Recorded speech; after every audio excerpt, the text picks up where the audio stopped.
Hi, this video is part one, talking about chapter 2 of our human biology textbook, which is entitled Chemistry of Life. The questions that we'll be answering as part of chapter 2 includes what are atoms and what are the parts that make them up? How do you read the periodic table? And then we're going to look at all these different types of bonds. What are covalent bonds, ionic bonds, polar bonds, and hydrogen bonds? What are the unique properties of water?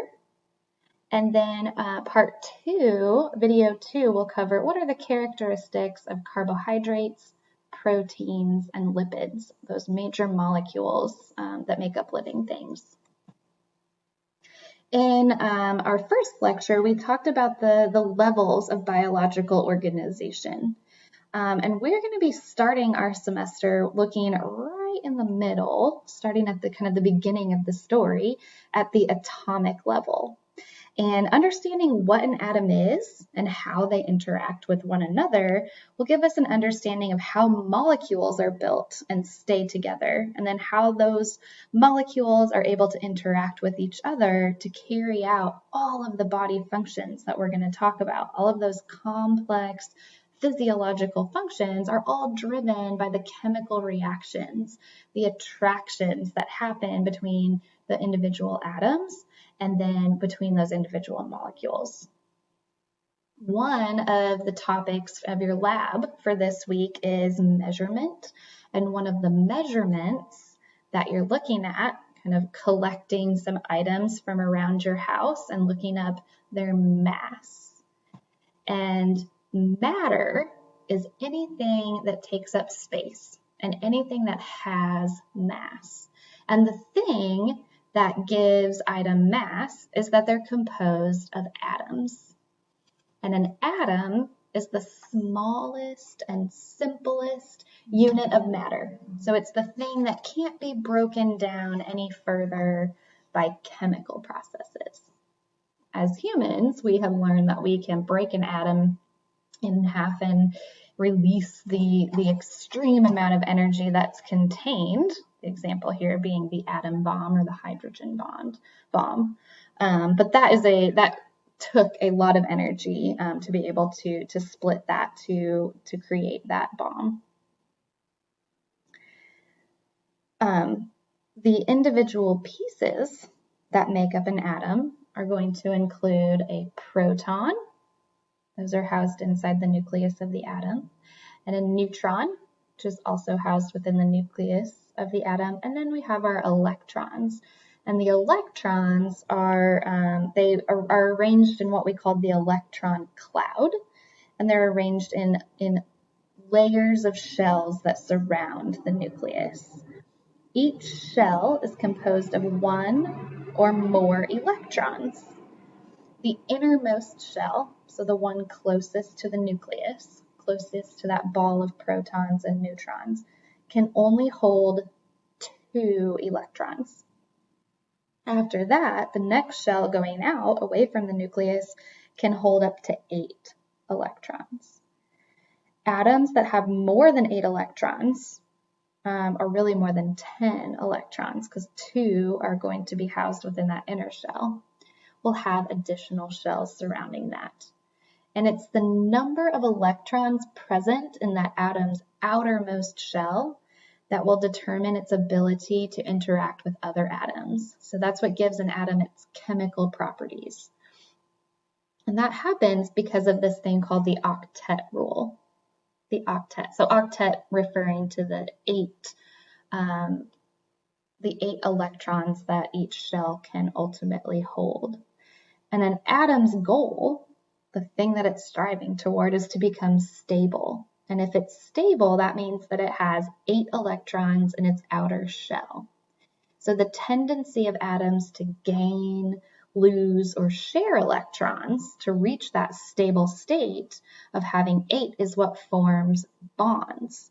So that's what atoms are doing when they're interacting with one another. They're forming bonds by either sharing, losing, or gaining electrons from other atoms. An element is one or more atoms of just one type. So if you have pure oxygen, you have a bunch of oxygen atoms, nothing else. If you have pure carbon, you have a bunch of carbon atoms and nothing else. And there's a list over here of all of the information contained within each one of those squares of the periodic table. The atomic number, which is the number at the very top of each square, indicates the number of protons that atom has. So the number of protons in the nucleus. So if you're looking at hydrogen here, there's a number 1 at the top. So there's only 1 proton inside the nucleus. Each element will then also have an either 1 or 2 letter symbol. Then the name of each element will be listed. The number at the bottom is the atomic mass of one atom of that element. So this will be the number of protons and the number of neutrons together. Protons and neutrons each have a mass of 1 atomic mass unit. Electrons, though, are so small that they have basically negligible mass, which means they don't contribute to the mass of an atom. But if you have a pure element, you know that it has no charge. So because a proton is positively charged and an electron is negatively charged, if you have a pure element, you're going to have the same number of electrons as you had protons, so that you can always go back and refer to that atomic number at the beginning, at the top of the box, and you know that hydrogen has 1 proton, so it must also have 1 electron if it's in its pure form, no charge. So let's look at what that looks like in terms of those valence shells. So we can draw a hydrogen, or I'm sorry, we're going to use oxygen here as our example. And we can actually draw a model of what that element would look like. So we remember that inside the nucleus is where we are going to find the protons and the neutrons. And remember, the nucleus of the atom, there's actually nothing here. This is just a representation. The nucleus is literally just the ball of protons and the ball of neutrons.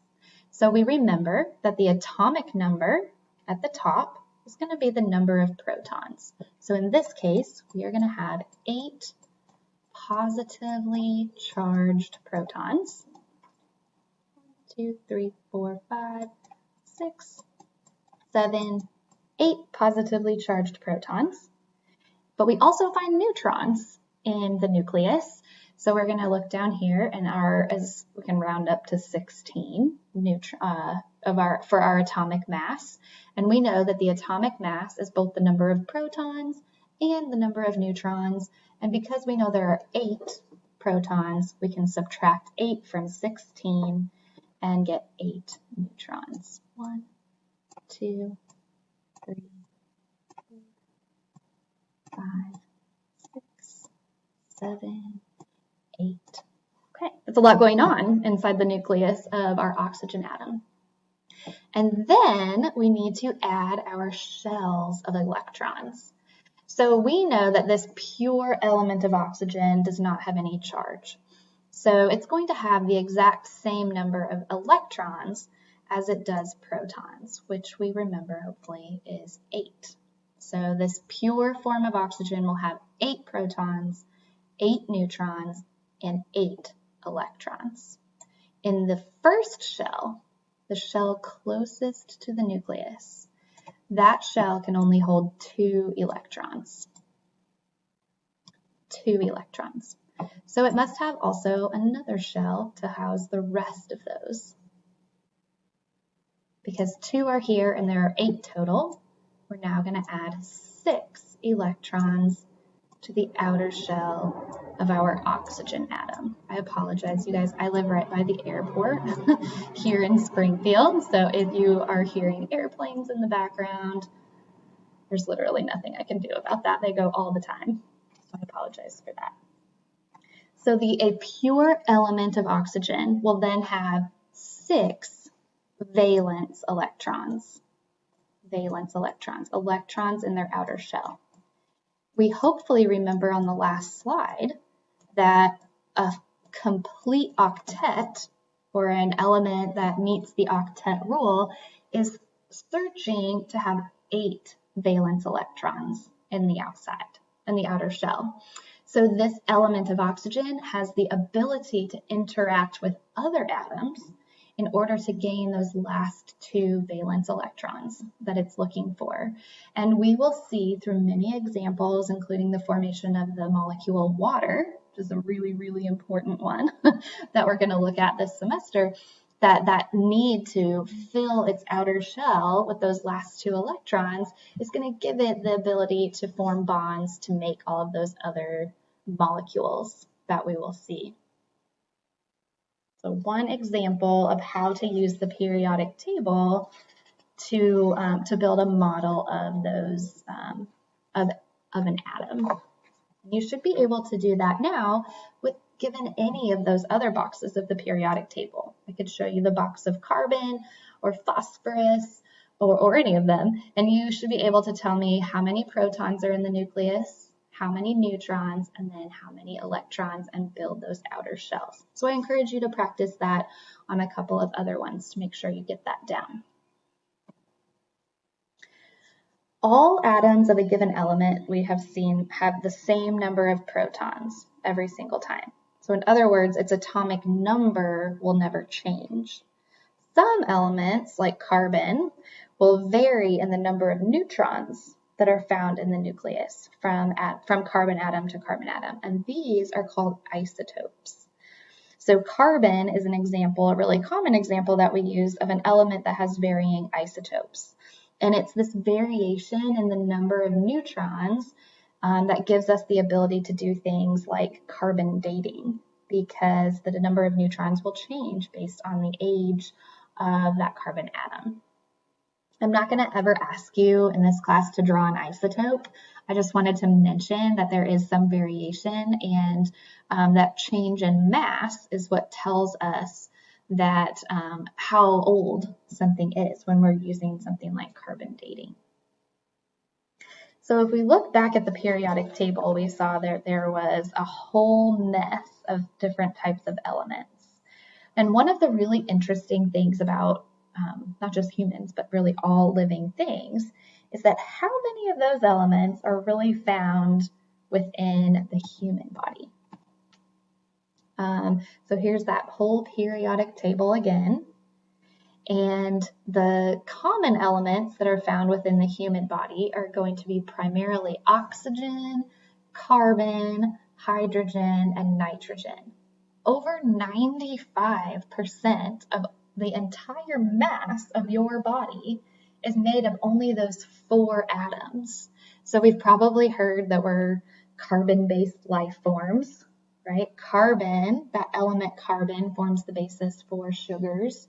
And we'll see when we look at our DNA, the structure of our DNA, that large amounts of our DNA is made out of a sugar. And we know that the majority of our body is composed of water. So that's going to include hydrogen and oxygen. But that just blows my mind every time. Those 4 atoms, so those little bitty tiny pieces, are making up over 95% of our total mass. That is pretty incredible.